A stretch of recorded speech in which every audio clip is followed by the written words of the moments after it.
ده خانیه کاولکری و کفنار سه خیزان تیدا دجین. اوان خیزانا چندین زاروکنه.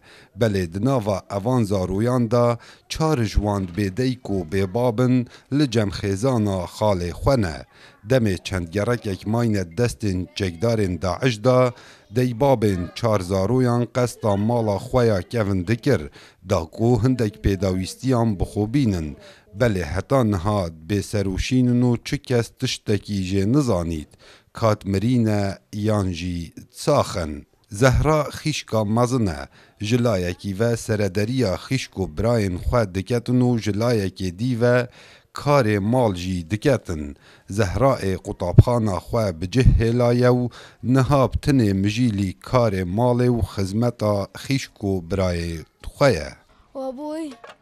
وابوي كل ما يصير راتبه ينزلنا على الجامعة. بابا من هردمك موجه خوارد گرت اند برينا بازار جامعة ومالا مشيلوه تاخيبو وبوما بيداوستيد كرين وديكا من بيداوستيد لينان جهد كرين وما مالا خوفاقو هاستوي آلي لتاخي دبانه خان يك مكري كر جارك او چون ونهاتن ابتني رقزنا مدوان مديت نوا ام تشتكي جين زانين وياتهم ما عف عليهم كش.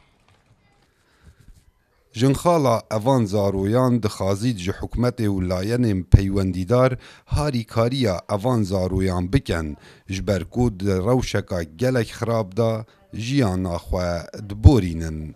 ما چی نوید ابتنی که خدای هاری کار بد ام دخازین جه خلق خیر خاز هاری کاریا ما بکن و خانی ما نیجم بکن و هاری کاریا وان ایتیما بتکرن وان ندای که و نباب هر چاوا بد ام گلک چاوه خود دینن وان زارو کن بله هر نا اتبرانبر و خدمت دی بابت وان دگلوان دکر.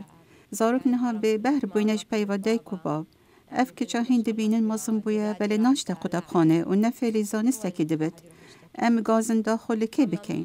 ما من وان خدا ناکن. نمونن وکو اوه خیزانه نها سنور باجار موصله و تایبت لموصلا کفن گلکن.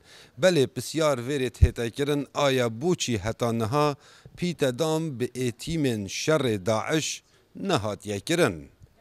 کاوا عمر دنگ امریکا موصل.